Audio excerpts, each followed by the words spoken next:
I'm Scott Weichel. You are listening to My Kind of Country here on Fish Creek Radio. Our guest today is a country music legend. He has been a Grand Ole Opry member for over 52 years. He has had over 50 charted singles and over 20 albums. And through the years, he has kind of redefined his career. He started out with his two sisters, Maxine and Bonnie, as the Browns.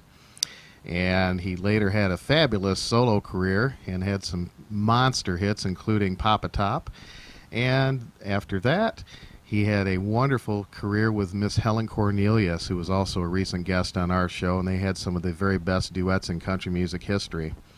And this year, he has released a brand new album on Plowboy Records, and he has redefined himself yet again. It is very safe to say that Jim Ed Brown is definitely in style again. Please welcome him to My Kind of Country. Jim Ed, hello. Good morning, or hello to you. I don't know what are we doing this, morning or afternoon? I don't even know right now. I don't know either. It's all right. When the sun says hello to the mountain, then we'll get some good weather back, right? You know what? Isn't that great? I love that song, Scott. I found that song way back in the '70s. You might have even heard it yourself. I have heard it. Yeah. In the '70s, I was over to Europe and I heard this song, and I said, "Golly, what a great song for the Browns!" And I brought it home, and the Browns, had retired in '67. And I asked them to come do it with me, and they said, "No, we've retired. We're not doing anything now."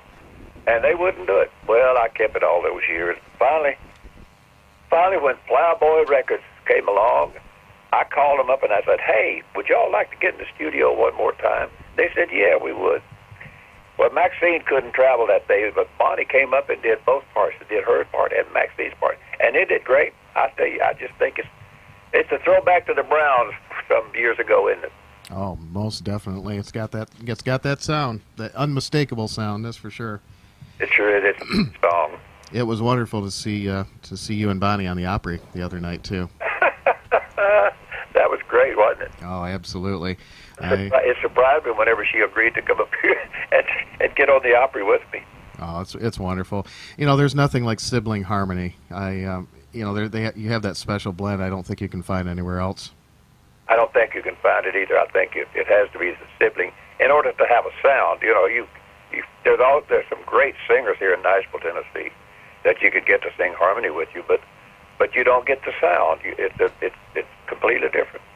Yeah, absolutely. Well, this is a wonderful, wonderful new album. We have been featuring it on our show every week, and I've got a couple favorites, and I'd like to ask you about a couple. Well, first of all, tell me, how did you choose these songs? Well, let me tell you. Let me see. Of course, but when the sun says hello to the mountain, I've had that one for a long time. I've always loved the Forrester Sisters. Put out a song called "I'll Choose You Again," and whenever that came out, I said, "Oh golly," because if there was if I ever had to do it again, I would choose my wife instantly. But and I kind of did that song for her. But I got the Whites to come in and do that one with me, and I think they did. They're just beautiful. That's a beautiful family there too. Oh, absolutely, absolutely, and they're wonderful people too. And then Vince Gill, when I recorded Tried and True, when I put that down in the studio, my producer said, "Why don't we get Vince to come in and sing harmony?" Well, I said, "If you want harmony, I can do harmony." And I didn't think any more about it, and he didn't say any more about it. And I was walking down the hallway at the Opry one evening, headed to the stage to do my show, and he stuck his head out the door and he said, "Jim Ed, I just did harmony on your song, Tried and True." I said, "Really?" Because what a surprise that was. What a pleasant surprise. He is such a great, golly, he just sings so good and blends with anybody and anything. He sure does. He did harmony for me on that. And then Helen Cornelius, I don't know if you've played the one that Helen and I did, but yes, sir.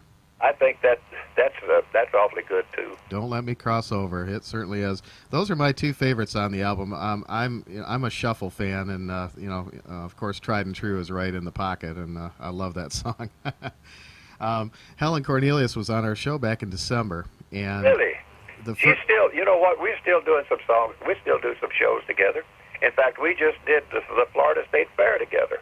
Oh, that's wonderful. She was looking forward to getting out, and when I talked to her, she the first thing out of her mouth was, Jim Ed called, and he's having trouble swallowing, so I made him a pot of homemade soup, and I'm getting ready to take it over there. Oh Lord, you have to watch that gal. But anyway. Oh, I'm hearing Papa Top. Is that you? Yeah, that's my cell phone. Somebody's calling me on. I thought you just decided to break out in song there, Jim Ed. Well, I do that every once in a while. My wife, my grandmother nicknamed me Jaybird way back years ago when I was young and small, because she said I went around singing and whistling all the time. Well, that is still true today. I still do the same thing. I go around, but that that wasn't me singing it that time.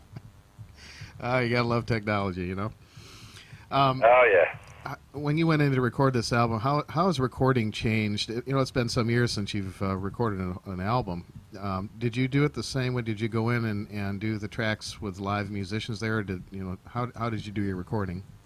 You know what? I still enjoy the old way of doing things. And yes, the musicians were all right there, and I sang right along with them. I still enjoy that. I came back in. I came back in later and added, the whites. They added. Bonnie and I did it together. Whatever we did that one.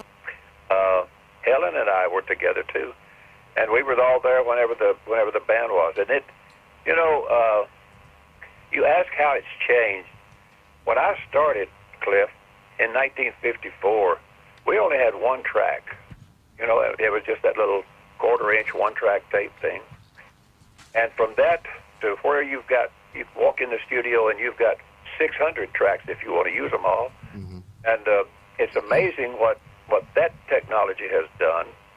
But, the studios, we first recorded in radio station studios, just in a room in a radio station. Sure. And then from that, it's come to, golly, look at Studio A here. But it has changed. Our musicians, we've always had great musicians, but I think the musicians have improved through the years. Our engineers they have improved considerably too through the years, because they listen for sounds and all, and they're great mixologists, I guess you could call them. But writers are still writing great songs, and they've all, I think they're putting a little more in their songs now than they used to. I think there are more words now, but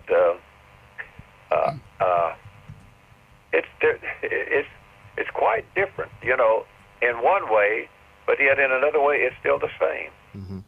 You go into a studio and you sit down with your musicians and you sing your songs, but the only thing is if you want to go back, you can go back and change anything or redo it or add to, or if you're a little bit sharp or flat, they got these machines now that change everything. I don't use them. I don't like them, but and I don't use them, but some people do.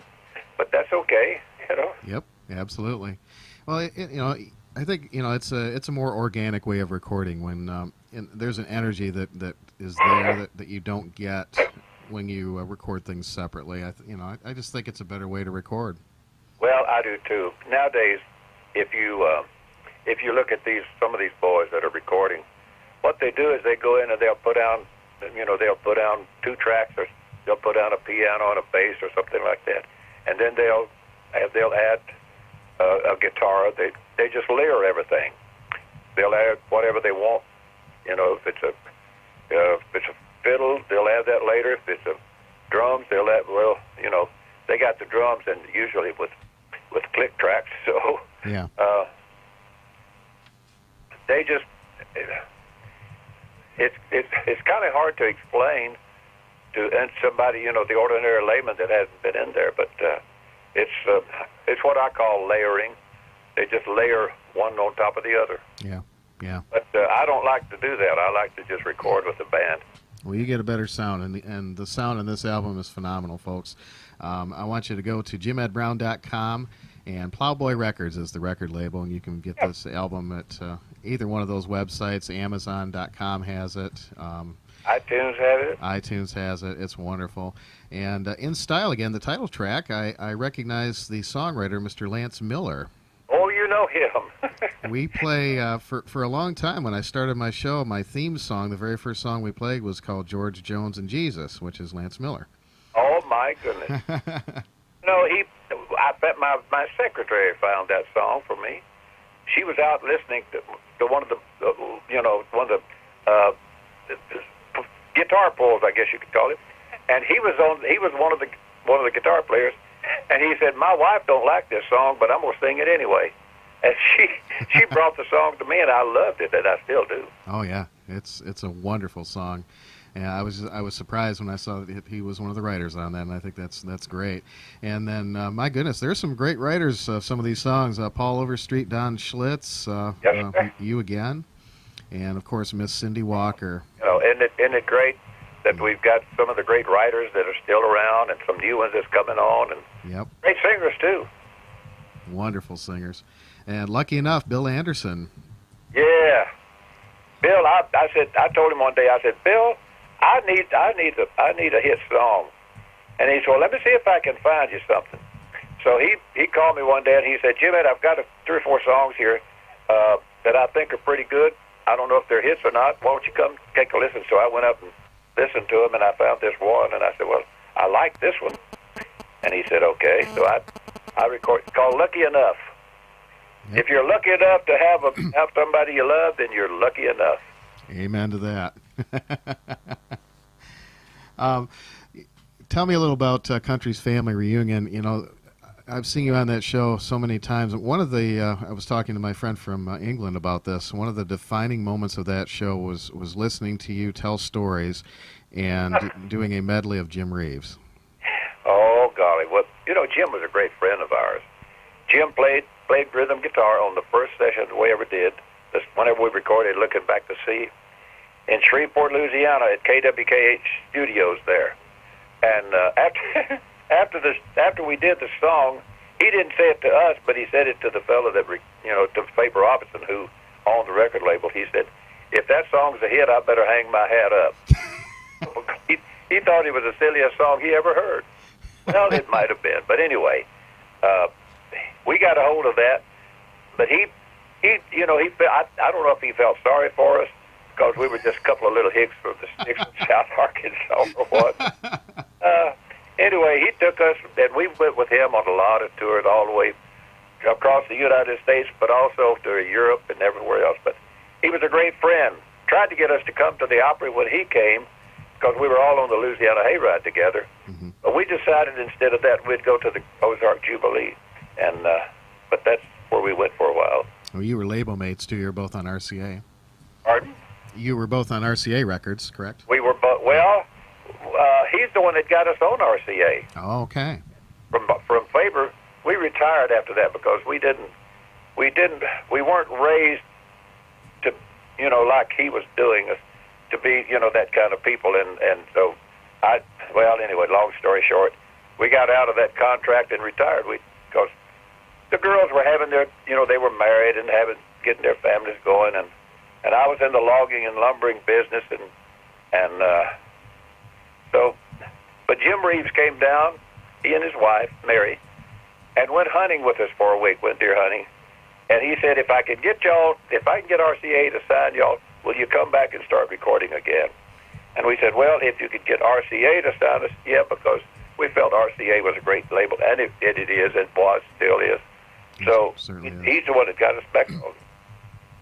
Well, I'm not just throwing this out for lip service, but Jim Reeves has always been someone that I've considered one of the greater vocalists, and he was one of the greatest stylists that ever was. Yeah, and he's had such a very smooth approach, and nothing ever was forced when it came out.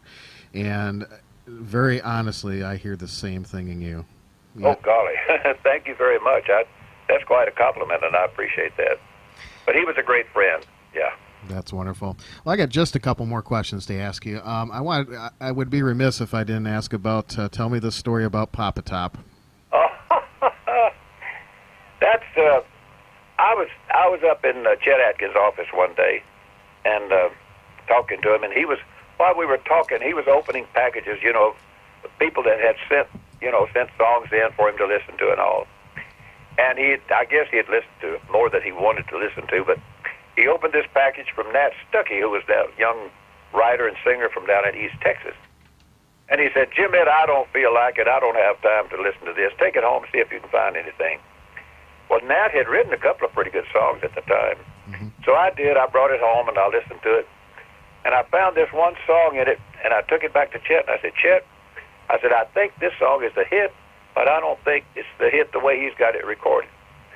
So Chet said, well, why don't we just call him up and see what's going on with it? So he called Nat, and Nat said, I hate to tell you this, but that's my next single. And we knew at that moment that he wouldn't give us a license even if we recorded it and tried to release it. So anyway, we waited a couple of months, and I went back in and I said, Chet, his song is not going to make it. He's not going to have a hit. He said, well, why don't you take Felton Jarvis and y'all go down into Studio B and see what you could come up with. So we went down in Studio B. Felton had just started working with RCA at the time. And we went down. Well, the rest is history. Yeah. Yeah. Jimmy Dean paid for the Dr. Pepper. He thought he wanted to get some beer, and I said, no. I said, we don't want beer. By the time we opened enough cans to get the sound we want, it all get hot. Is that how you did that? I don't know about Is that how you got the sound of that? Pardon? Is that how you got the sound at the beginning, or the pop, where the can pops? It was an actual can we opened. That's great. That's great. What was your reaction when Alan Jackson recorded the song? You know what? I thought it was great. Didn't he? What he said about it in the album and all, is the liner notes. I thought it was fantastic, and he did a good job with it. He's changed the beat up a little bit. He just made mine bigger. Yeah, there you go. There you go. Well, that song is forever associated. Alan Jackson is. He's a good one, isn't he? Yeah, absolutely, he is. I sure like him. Well, you're back at the Grand Ole Opry, which is wonderful, and I read an article recently, Jim Ed, about the fact that they're having a hard time getting the younger stars to fulfill their obligations to the Opry, and so the older generation is kind of picking up the slack and doing more performances, which I think is absolutely wonderful. Scott, the younger generation they don't love the Opry like like the older ones loved it. Yeah. Our music, way back when we started, we did it for love, because we love to sing and we love to entertain and we love to, love to travel and it's what we do. But these youngsters today, it's too big. It's a lot of money out there, mm-hmm. And I don't think they have the love that we had whenever we were getting started. And I still love it. I still love the Grand Ole Opry. I still love to sing, and I love my fans because they have supported me all these years, through the years, and they still do. Because I can still travel around the country and visit with them and see them and all, and there's a difference in 50 years ago and what it is today. Yeah. Well, Jim Ed, we have had many, many, many posts on our Facebook page, on our website, and people calling and sending you prayers and wishing you well, and it looks like you're doing wonderful. Well, I am. Well, with the help and the prayers of all of the people that out there that have did their prayers up for me.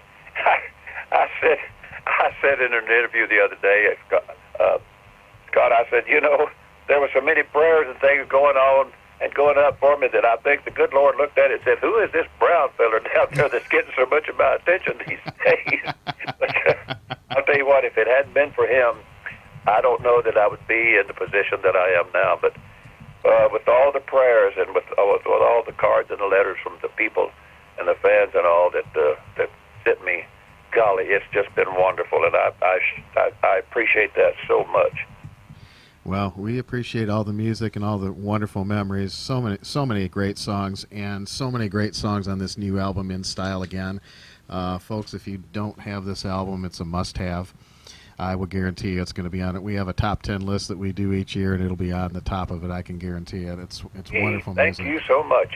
Wonderful I appreciate song, that. wonderfully written songs, wonderfully performed, and uplifting songs that really make you think, and a few that pull at your heartstrings. There's a little bit of everything on there.